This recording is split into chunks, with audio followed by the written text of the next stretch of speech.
Buenas tardes, mi nombre es Hasle Alvarado y como tema escogí la atención y sensación.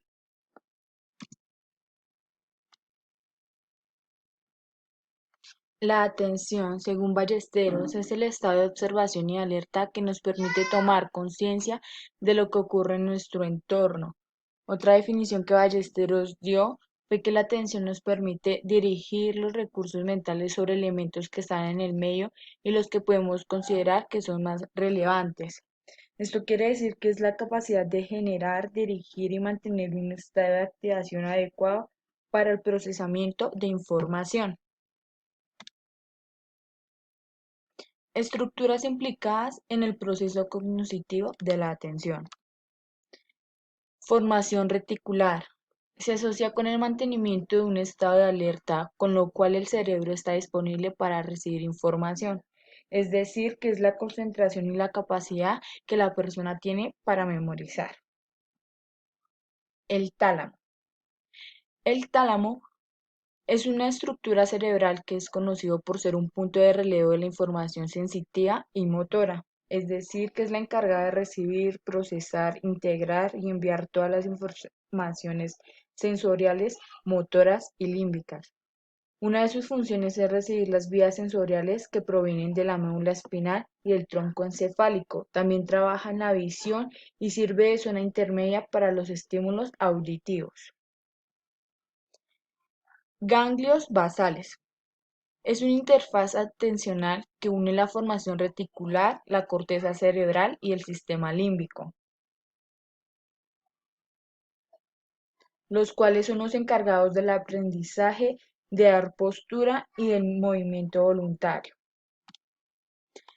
Lóbulo parietal y frontal. El lóbulo parietal prepara mapas sensoriales para luego orientar la atención. Es decir, que es el encargado de procesar información relacionada con la temperatura, el gusto, el tacto y el movimiento. Y el lóbulo frontal regula procesos psicológicos y la planificación de control de la atención. Es decir, que es el encargado de las funciones cognitivas y del movimiento voluntario. Alteraciones en el proceso cognitivo de la atención.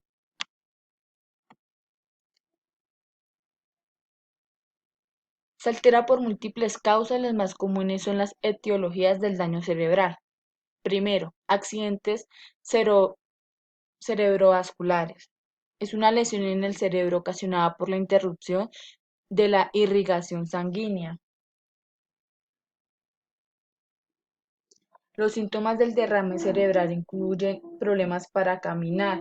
También está la caída o entumecimiento de un lado de la cara, la debilidad muscular de un lado del cuerpo y la dificultad para hablar. Un tratamiento para este accidente son medicamentos como el TPA, es decir, el activador del plasminógeno, el cual puede minimizar el daño en el cerebro, y otros tratamientos dedican a limitar las complicaciones y evitar otros derrames cerebrales. Traumas craneoencefálicos. Es la disfunción cerebral ocasionada por un impacto externo, generalmente un golpe violento en la cabeza. Los síntomas de este trauma son incluidos en la confusión y la visión borrosa y la dificultad para concentrarse. Un tratamiento para este trauma es el reposo y medicación, y en otras ocasiones la cirugía. Una de las principales funciones cognitivas que pueden verse alteradas son la atención, concentración, la memoria, aprendizaje, el razonamiento, inteligencia, el lenguaje, el habla, entre otras. Deterioro cognitivo. Declive de las funciones cognitivas, ya sea debido a las alteraciones atribuibles al proceso fisiológico del envejecimiento o debido a otros factores. En el deterioro cognitivo se encuentran cuatro deterioros. El deterioro cognitivo leve.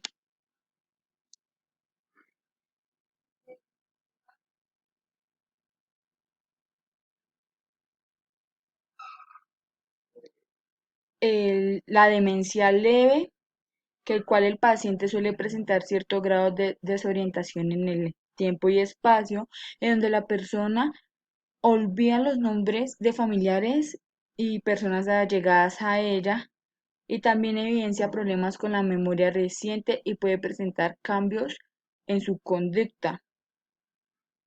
Otro tema es la demencia moderada. En este afectan las diversas áreas de la vida del paciente, es decir, la dificultad de comprensión de órdenes y la dificultad de aprendizaje, desorientación temporoespacial y errores en las funciones del cálculo numérico.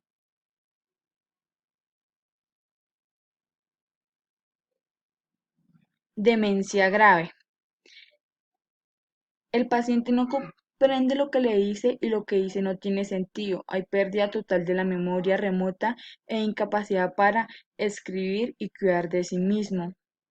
En este caso, el paciente es totalmente dependiente para las actividades básicas de la vida diaria. Estado de alerta. Se basa en una función basal y requisito para la función de los procesos cognitivos. Estado de conciencia. Es donde se encuentra el estado de coma y el estado vegetativo y las alteraciones de la conciencia en la persona. Estado mínimo de conciencia.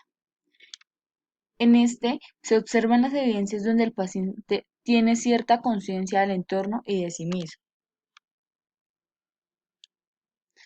Estrechamiento de la atención. Es cuando la persona tiene concentración sobre algunas cosas y fijación por alucinaciones, vivenciar delirante intenso, síndrome de negligencia o de desatención. Es la incapacidad que la persona tiene para atender y percibir estímulos del lado contrario al de una lesión cerebral. Se suelen presentar con mayor frecuencia y gravedad en la corteza parietal derecha. Alteraciones de la alternancia y atención dividida. En este se muestran respuestas perseverantes, no acordes con la demanda de la tarea, no se puede pasar de un estímulo a otro y se asemeja a la hiperprosexia. Es un estado concentrado en uno y no puede desengancharse. En cuanto a la atención dividida, es común su afectación en los traumas cerebrales. Trastornos de la atención. La perseveración. Es una tendencia que la persona tiene a mantener y a repetir el mismo tipo de respuesta ante preguntas ocasionadas, situaciones o estímulos diferentes. Hiproposexia.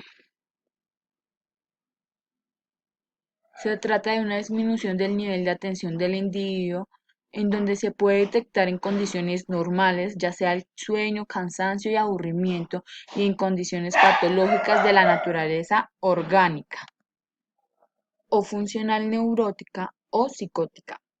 En esta se detectan los estados de reducción de la conciencia. Distractibilidad. Es la dificultad que la persona tiene para concentrarse y perseverar en tareas escolares y también en situaciones de juego. Es una persona que se distrae fácilmente por estímulos irrelevantes. Aproxia. Es la incapacidad que la persona tiene para fijar la atención, ya sea causada por déficit sensorineuronal o mental. Hiperpropexia. Se trata de una hipervigilancia o mayor atención del individuo, donde él puede detectar en condiciones normales, por ejemplo, en situaciones de peligro real y en condiciones psicopatológicas. Trastorno por déficit de atención con hiperactividad. Este trastorno es crónico, caracterizado por la dificultad que la persona tiene para prestar atención, la hiperactividad y la impulsividad. Este trastorno puede comenzar a través de los años, se puede presentar en la niñez y en la adulta. Puede ocasionar baja autoestima, problemas en las relaciones y dificultad en la escuela o en el trabajo. Tipos de atención. Atención interna es la capacidad de prestar atención a procesos internos mentales o sensaciones. Atención externa. Se trata de la atención causada por estímulos que provienen del exterior de nuestro entorno. Atención abierta. Está acompañada de respuestas motoras que en este caso nos facilitarán la acción de atender. Por ejemplo, girar la cabeza y mirar a una persona cuando nos habla. Atención encubierta es la capacidad que tiene la persona de prestar atención a estímulos sin que aparentemente dé la sensación de estar llevando a cabo esa acción. Aurusar. Esta hace referencia a nuestro nivel de activación y al nivel de alerta, así estemos dormidos o enérgicos. Atención focalizada. Se refiere a la capacidad de centrar nuestra atención en algún estímulo. Atención sostenida. Hace referencia a la capacidad de atender a un estímulo o actividad durante un largo periodo de tiempo. Atención selectiva es la capacidad de atender a un estímulo o actividad en concreto en presencia de otros estímulos distractores. Atención alternante. Esta atención consiste en la capacidad que la persona tiene de cambiar el foco atencional entre dos o más estímulos. Atención dividida. Es la capacidad que la persona tiene en el cerebro para atender a diferentes estímulos o actividades al mismo tiempo. Y por último, la atención auditiva, la cual es la capacidad de atender a estímulos que percibimos a través de nuestros oídos. Sensación. Según Suárez, es el proceso donde le permite al cerebro tomar información que recibe a través de los sentidos para interpretarla. McLean y Foley también dicen que la sensación se refiere a experiencias inmediatas básicas generadas por estímulos aislados simples. Umbrales de la sensación. Umbral mínimo. Es un efecto corto, el cual lo podemos percibir de manera consciente. El umbral diferencial es un proceso por el cual una persona puede identificar, es decir, diferenciar entre dos estímulos. Según Hernández, Procesos Psicológicos Básicos 2012, el umbral está relacionado con la detección de aromas en el ambiente, mas no con la identificación de dichos aromas. Umbral máximo. Es la mayor cantidad de estímulos que alcanza a ser percibido. Clasificación de los órganos sensoriales. Se clasifican en tres. El primero es estereoceptores, en el cual se encuentran cuatro sensaciones: la sensación visual, sensación auditiva, sensación gustativa y la sensación táctil. La otra clasificación son los interoceptores, donde se encuentran las sensaciones sinestésicas. Y por último, se encuentran los propioceptores, donde se encuentran tres sensaciones: la sensación kinestésica, sensación de equilibrio y la sensación de orientación. Sensación visual.